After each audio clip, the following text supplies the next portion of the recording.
Monsieur le Président, chers collègues, l'exercice 2020 qui va s'ouvrir prévoit de maintenir le cap fixé en début de mandature dans le cadre de notre stratégie financière, tout en répondant aux besoins du territoire régional et de ses habitants et en intégrant les éléments du contexte 2020. En effet, comme nous le verrons, il est toujours primordial de respecter la trajectoire que nous nous sommes fixée afin de redresser la situation financière de la région, mais, et c'est le conseiller régional délégué au budget qui vous le dit, les finances ne régissent pas tout. Il serait inconscient de ne pas adapter le budget à la réalité des besoins de nos habitants, même en étant sous la toise de certains ratios. Ainsi, nous sommes dans la continuité des exercices budgétaires antérieurs en mettant en œuvre les préconisations de prudence budgétaire faites en début de mandat par le cabinet Ernst & Young. Aujourd'hui, les économies d'ores et déjà réalisées en fonctionnement permettent de maintenir des niveaux d'investissement très ambitieux. Nous sommes au rendez-vous de toutes les politiques régionales, nous n'en abandonnons aucune et le cadre budgétaire est respecté. Une fois de plus, la préparation budgétaire 2020 s'est effectuée dans un contexte national en mutation. Tout d'abord, la région doit faire face à une nouvelle modification du périmètre de ses compétences.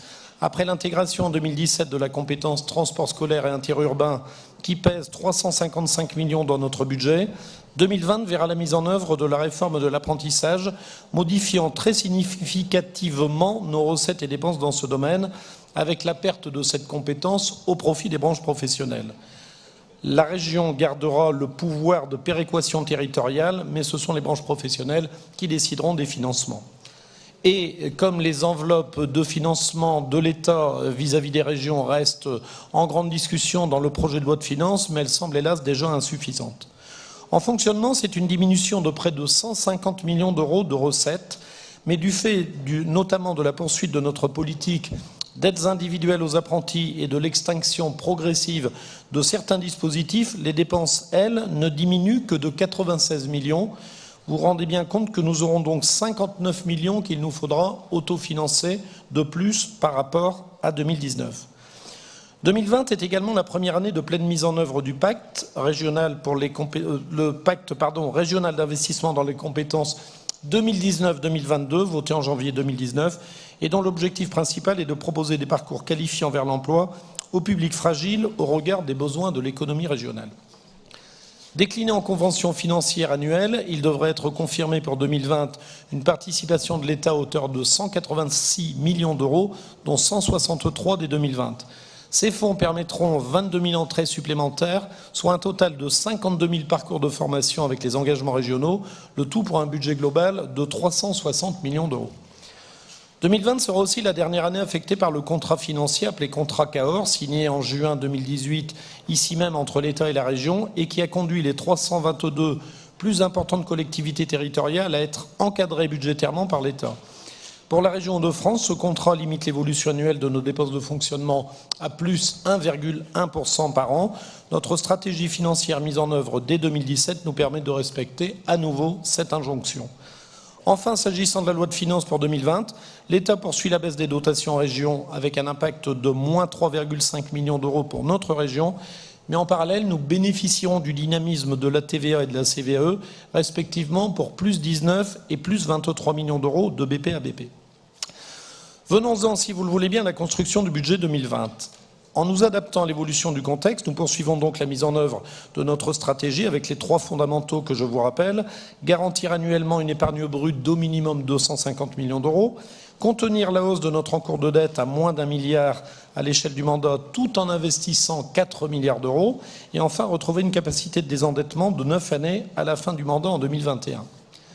Les comptes administratifs 2017 et 2018 ont très largement respecté ces engagements. La baisse de la dette en 2018 de 114 millions d'euros fut d'ailleurs une première dans l'histoire de la région, actant un signe très positif d'une reprise en main de la situation.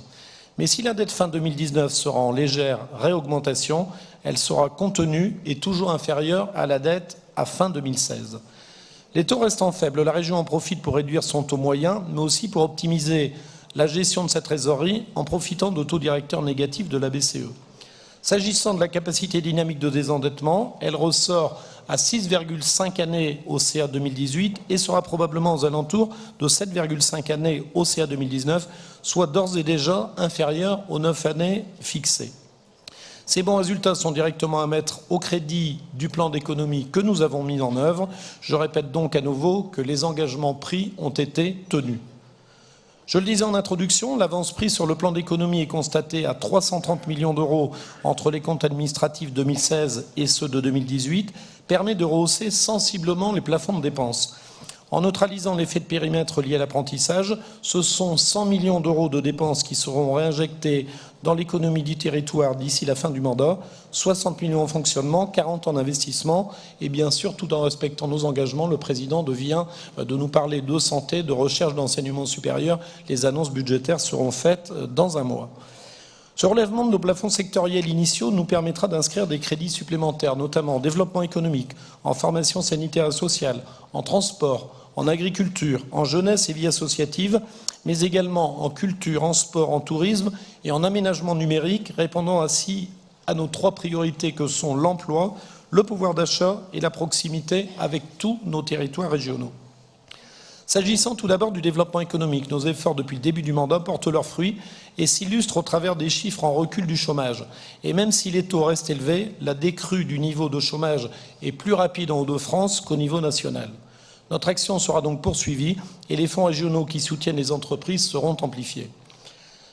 La volonté forte du Président et de notre vice-président Castiglione d'accompagner les 23 communes de Hauts-de-France éligibles au dispositif Cœur de Ville et les 114 éligibles au fonds de redynamisation des centres-bourgs créés par la région sera mise en œuvre aussi avec des engagements réciproques. Là encore, c'est un vrai soutien au développement économique de nos commerçants et artisans de proximité. Enfin, nous accentuerons notre accompagnement aux éleveurs et plus largement aux agriculteurs dans leurs projets de création et de transmission. Concernant les nouveaux crédits de formation affectés au PAC, nous serons attentifs à ce que ces formations génèrent des compétences alignées avec les besoins d'emploi de nos entreprises. Le budget consacré aux formations sanitaires et sociales sera également en hausse du fait de l'augmentation croissante du nombre de boursiers. Le dispositif Proche Emploi intensifiera son action avec l'ouverture de 2 nouvelles plateformes portant leur nombre à 23. Et je me permets de rappeler, Monsieur le Président, que Proche Emploi a déjà apporté 15 000 solutions, dont 13 110 remises à l'emploi, concrétisées par un contrat de travail. Et chaque demandeur remis au travail est une réelle victoire, même s'il en reste encore de nombreuses à gagner. En 2020, la région intensifiera ses actions pour redonner du pouvoir d'achat à ses habitants. La politique volontariste d'aide au transport des particuliers sera en hausse par rapport à 2019 suite à l'abaissement du seuil de 30 à 20 km. À ce jour, plus de 59 000 salariés en ont déjà bénéficié et l'enveloppe régionale atteindra 10 millions d'euros par an. L'aide à la garde d'enfants a été accordée pour plus de 20 400 dossiers depuis 2017 pour un budget annuel moyen de 2,5 millions d'euros. L'harmonisation de l'exonération de la taxe régionale sur les cartes grises au bénéfice des véhicules propres que nous voterons dans quelques minutes contribuera également à redonner du pouvoir d'achat aux habitants tout en participant à l'amélioration de la qualité de l'air sur le territoire.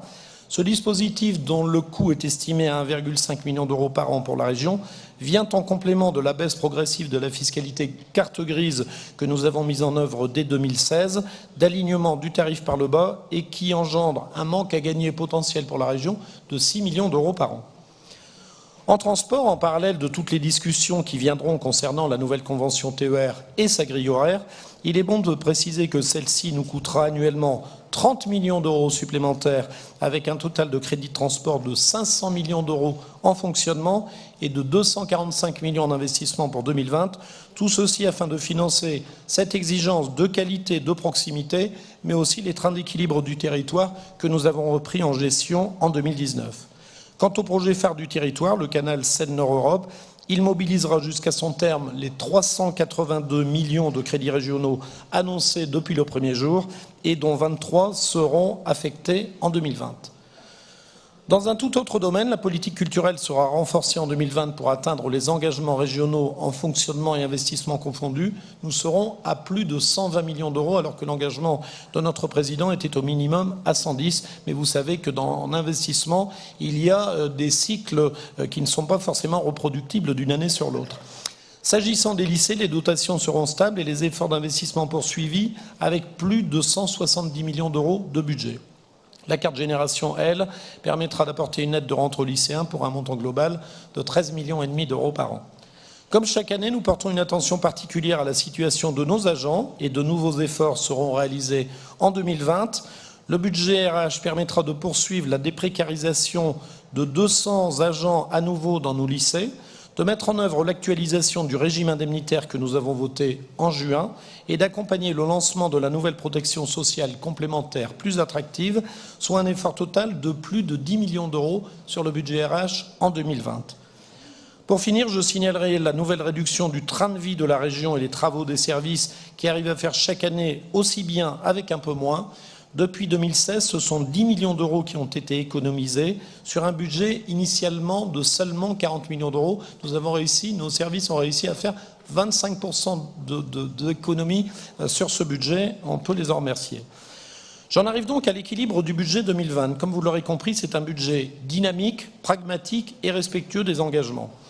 Les recettes de fonctionnement s'élèveront à 2 672 millions d'euros, en très légère augmentation, mais ce sont les recettes liées au pacte qui viennent artificiellement compenser la perte des recettes apprentissage. Les dépenses de fonctionnement à hauteur de 2 414 millions sont en hausse de 76 millions avec l'ensemble des thèmes que je viens d'évoquer. La forte diminution de nos recettes d'apprentissage réduit hélas notre épargne brute par rapport à 2019, mais reste toutefois supérieure aux 250 millions qui sont notre objectif. Le remboursement du capital de la dette est en diminution de 9 millions d'euros grâce à l'excellent travail réalisé sur l'encours par nos services financiers que je félicite en notre nom à tous. L'épargne nette ressort à 86 millions et nos recettes d'investissement seront en hausse de 5%, notamment en raison des dépenses liées au TET. Les dépenses hors dette s'élèveront à 950 millions, en augmentation de 26. Ici encore, c'est l'effet TET qui explique cette hausse. Au final, l'emprunt d'équilibre se montera à 485 millions contre 425 au budget 2019. Cette prévision d'emprunt sera évidemment proportionnelle au taux d'exécution de nos dépenses.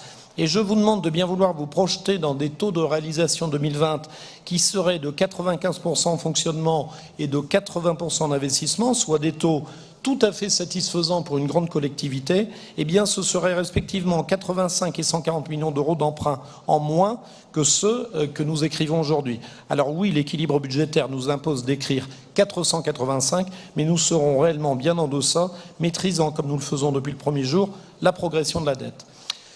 Voilà, Monsieur le Président, la feuille de route budgétaire que vous nous proposez pour l'année 2020. Elle est à nouveau ambitieuse, réaliste et sincère, ce qui permet de poursuivre la voie que vous avez tracée pour notre région et pour ses habitants depuis le premier jour de votre élection.